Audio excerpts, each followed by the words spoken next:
Baron Vladimir and the walking cadaver over here. Ron Ford's basement reveals his ominous obsession.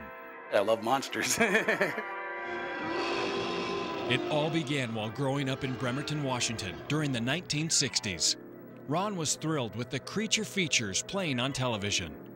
These classic black and white horror movies captured his imagination and would ultimately influence his life.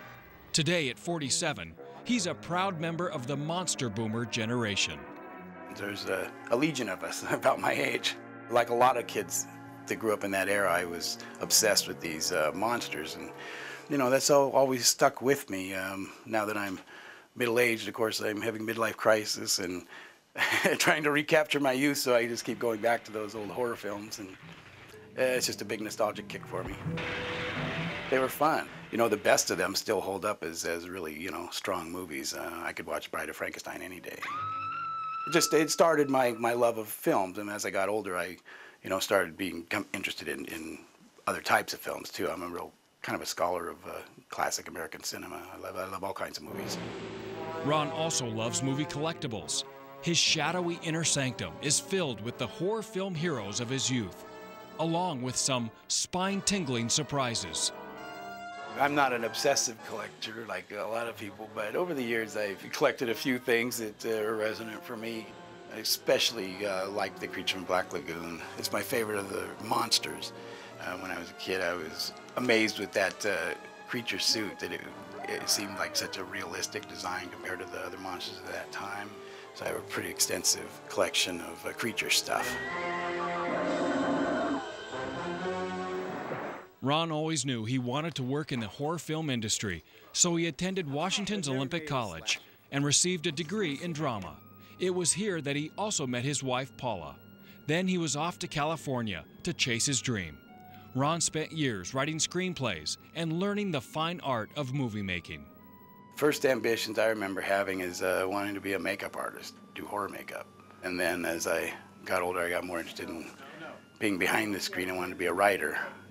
And then I realized that the director was the guy who really calls the shots on a movie, and more or less is the deciding factor whether the movie's going to work or not. And so that's what I wanted to do.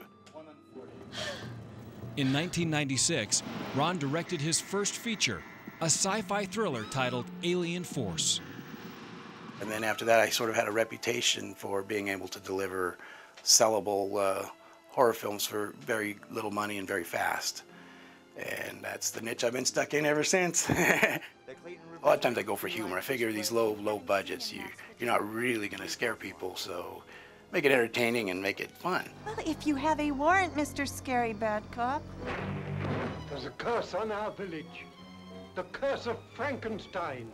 A good horror film, like any other film, is good because it's, you know, it does something artistically interesting. It explores a theme in an intriguing way, or really scares the hell out of you, really gets under your skin. A great horror film would be Texas Chainsaw Massacre. I mean, that thing just, there's hardly any gore in it, but it's the creepiest thing I've ever seen in my life. It makes my skin crawl. Anything that can affect your emotions that way is good art, in my opinion. Now living in Spokane, Ron continues to make scary movies with his Hollywood connections. Between films, he likes to indulge his other obsession. No, I was at the theater. The thing I love the most is acting on the stage. There's just no bigger satisfaction for me. I don't enjoy acting in front of a camera as much. In films, I'd rather be behind the camera, but on stage, I'm not interested in directing or anything else. I just want to act. I have a lot on my mind. It's an affliction common to geniuses. I'm totally uninhibited on stage. It's about the only time I have, you know, I feel totally free and uninhibited. If I really know my character and I'm in his shoes, I feel free. And then you're communicating with this audience and getting this energy back from them. It's an amazing feeling. And I absolutely forbid any more men's clothing go out that window. So what's next for this gifted filmmaker with a flair for the fanatic? I'd like to make bigger budget movies. If someone give me $1 million.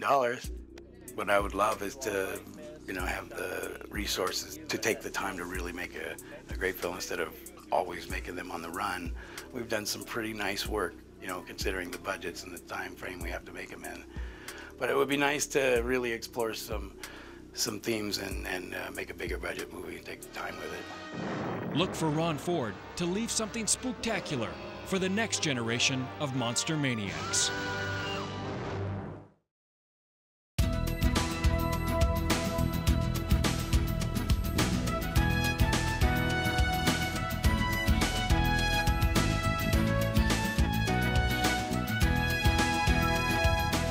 If you have an idea for Northwest Profiles, send it to KSPS TV, 3911 South Regal, Spokane, Washington 99223.